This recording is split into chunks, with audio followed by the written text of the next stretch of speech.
ओम नमो भगवते वासुदेवाय।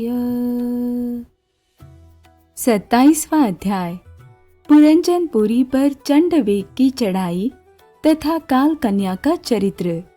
श्री नारद जी कहते हैं, महाराज, इस प्रकार वह सुंदरी अनेकों नखरों से पुरंजन को पूरी तरह अपने वश में कर उसे आनंदित करती हुई विहार करने लगी। उसने अच्छी तरह स्नान कर अनेक प्रकार के मांगलिक श्रृंगार किए तथा भोजन आदि से तृप्त होकर वह राजा के पास आई। राजा ने उस मनोहर मुख वाली राजमहिषी का सादर अभिनंदन किया। पुरंजनी ने राजा का आलिंगन किया और राजा ने उसे गले लगाया। फिर एकांत में मन के अनुकूल रहस्य की बातें करते हुए वह ऐसा मोहित हो गया कि उस कामिनी में ही चित्त लगा रहने के कारण उसे दिन रात के भेद से निरंतर बीते हुए काल की दुस्तर गति का भी कुछ पता न चला।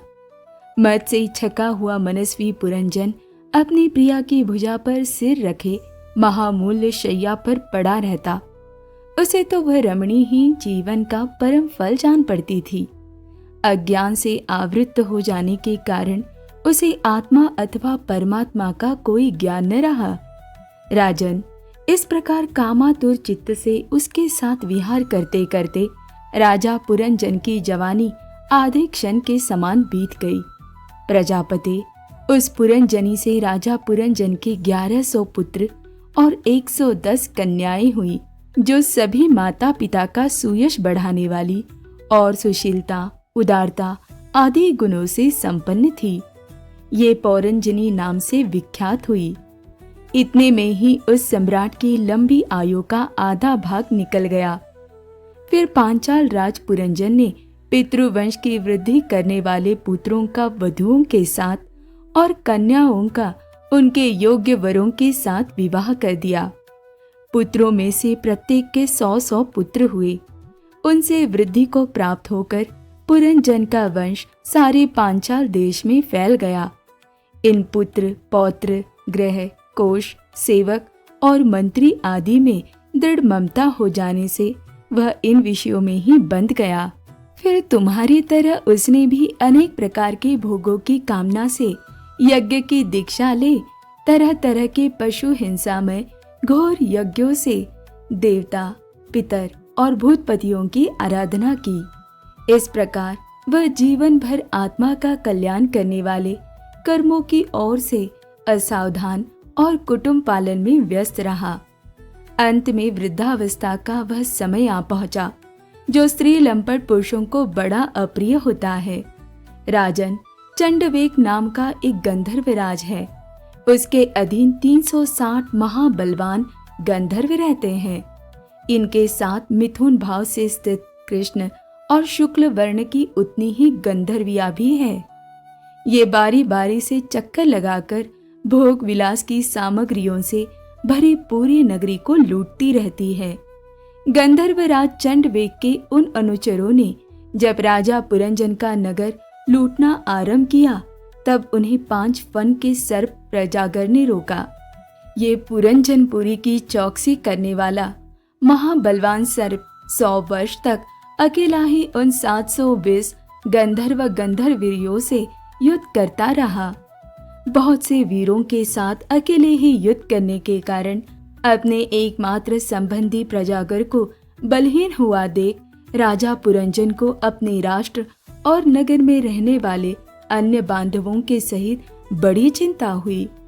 वह इतने दिनों तक पांचाल देश के उस नगर में अपने दूतों द्वारा लाए हुए कर को लेकर विषय भोगों में मस्त रहता था। स्त्री के वशीभूत रहने के कारण इस अवश्यंभावी भय का उसे पता ही न चला। बहिर्ष्मन, इन्हीं दिनों काल की एक कन्या वर की खोज में त्रिलोकी में भटकती रही, फिर भी उसे किसी ने स्वीकार नहीं किया। वह काल कन्या जरा बड़ी भाग्यहीना थी, इसलिए लोग उसे दुर्भगा कहते थे। एक बार राजर्षि पुरु ने पिता को अपना यौवन देने के लिए अपनी ही इच्छा से उसे वर लिया था। इससे प्रसन्न होकर उसने उन्हें राज्य प्राप्ति का वर दिया था। एक दिन मैं ब्रह्मलोक से पृथ्वी पर आया तो वह घूमती घूमती मुझे भी मिल गई। तब मुझे नैष्ठिक ब्रह्मचारी जानकर भी कामातुरा होने के कारण उसने वरना चाहा। मैंने उसकी प्रार्थना स्वीकार नहीं की। इस पर उसने अत्यंत कुपित होकर मुझे ये दुस्सह शाप दिया कि तुमने मेरी प्रार्थना स्वीकार नहीं की, अतः तुम एक स्थान पर अधिक देर तक न ठहर सकोगे। तब मेरी ओर से निराश होकर उस कन्या ने मेरी सम्मति से यवनराज भय के पास जाकर उसका पति रूप से वरण किया और कहा, वीरवर, आप यवनों में श्रेष्ठ हैं। मैं आपसे प्रेम करती हूँ और पति बनाना चाहती हूँ। आपके प्रति किया हुआ जीवों का संकल्प कभी विफल नहीं होता। जो मनुष्य लोग अथवा शास्त्र की दृष्टि से देने योग्य वस्तु का दान नहीं करता और जो शास्त्र दृष्टि से अधिकारी होकर भी ऐसा दान नहीं लेता, वे दोनों ही दुराग्रही और मूढ़ हैं, अतएव शोचनीय हैं।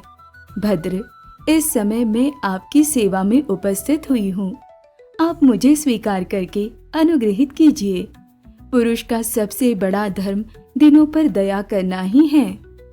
काल कन्या की बात सुनकर यवनराज ने विधाता का एक गुप्त कार्य कराने की इच्छा से मुस्कुराते हुए उससे कहा, मैंने योग दृष्टि से देखकर तेरे लिए एक पति निश्चय किया है। तू सबका अनिष्ट करने वाली है, इसलिए किसी को भी अच्छी नहीं लगती और इसी से लोग तुझे स्वीकार नहीं करते। अतः इस कर्म जनित लोक को तू अलक्षित होकर बलात् भोग। तू मेरी सेना लेकर जा। इसकी सहायता से तू सारी प्रजा का नाश करने में समर्थ होगी। कोई भी तेरा सामना न कर सकेगा। ये प्रज्वार नाम का मेरा भाई है, तू मेरी बहन बन जा। तुम दोनों के साथ में अव्यक्त गति से भयंकर सेना लेकर सारे लोकों में विचरूंगा। ओम नमो भगवते वासुदेवाय।